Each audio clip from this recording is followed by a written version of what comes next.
వరుణ్ తేజ్ సాయి పల్లవి జంటగా ప్రముఖ దర్శకుడు శేఖర్ కమ్ముల తెరకెక్కించిన బ్యూటిఫుల్ లవ్ ఎంటర్టైన్మెంట్ ఫిదా.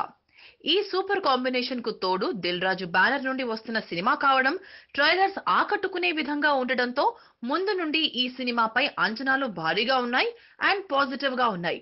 ఇక 2 గంటల 14 నిమిషాల నివిడి గల ఈ చిత్రం ఈ ఫ్రైడే గ్రాండ్ గా రిలీజ్ అయింది. యుఎస్ఏలో మనకంటే ముందే ప్రీమియర్ షోలు పడ్డాయి. తెలుగు రాష్ట్రాల్లో కొన్ని చోట్ల స్పెషల్ షోలు కూడా వేశారు.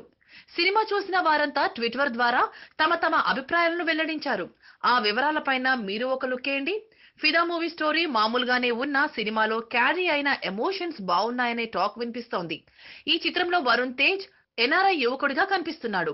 ఇక సోదరుడి వివాహం కోసం ఇండియాకు వచ్చిన అతడు తెలంగాణ అమ్మాయి భానుమతి, అదేనండి మన హీరోయిన్ సాయి పల్లవిపై మనసు పారేసుకుంటాడు.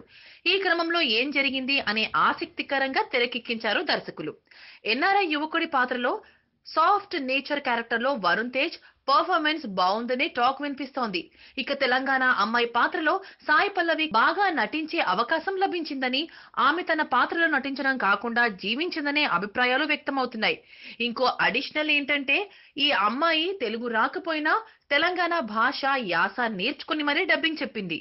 ఇక ఫిదా చిత్రాన్ని శ్రీ వెంకటేశ్వర క్రియేషన్స్ బ్యానర్ లో దిల్ రాజు నిర్మించారు. ఆయన ప్రొడక్షన్ వాల్యూస్ చాలా బ్రిలియంట్ గా ఉన్నాయనే టాక్ వినిపిస్తోంది. Sakthikanth music, Vijay C Kumar picturisation, beautiful locations, డైలాగులు ప్రేక్షకులను ఎంతగానో ఆకట్టుకుంటాయని అనుకుంటున్నారు. కథ రొటీన్ గా ఉన్న వరుణ్ తేజ్ సాయి పల్లవి మధ్య ఉండే సీన్లు ప్రేక్షకులను సినిమాలో ఇన్వాల్వ్ అయ్యేలా చేస్తున్నాయి. ఫస్ట్ హాఫ్ బాగుంది, సాయి పల్లవి ఎంతగానో ఆకట్టుకుందని ఒక అభిమాని తెలిపారు. ఇక డెఫినెట్ గా శేఖర్ కమ్ముల మూవీలో హీరోయిన్ కి ఒక స్పెషల్ పాత్రని ఇస్తుంటారు మన డైరెక్టర్. అయితే డైరెక్టర్ ఆడియో ఫంక్షన్ లో ఒక మాట అన్నారు, చాలా గ్యాప్ తర్వాత ఈ మూవీ చేస్తున్నాను కదా, మరి ఎలా ఉంటుందో అని నాకు కూడా లోపల టెన్షన్ గా ఉంది. ఫస్ట్ మూవీ రిలీజ్ అయినంతగా శేఖర్ కమ్ముల గారు ఆయన అభిప్రాయాన్ని వ్యక్తం చేశారు. ఇక ఏదేమైనా ఈ వీకెండ్ గడిస్తే కానీ ఫిదా మూవీ పైన అసలు రిజల్ట్ బయటపడదు. గో అండ్ వాచ్ ఫిదా in theatres. Latest news. For more updates on anything happening in Tollywood, please like, share and subscribe to Tollywood Latest News.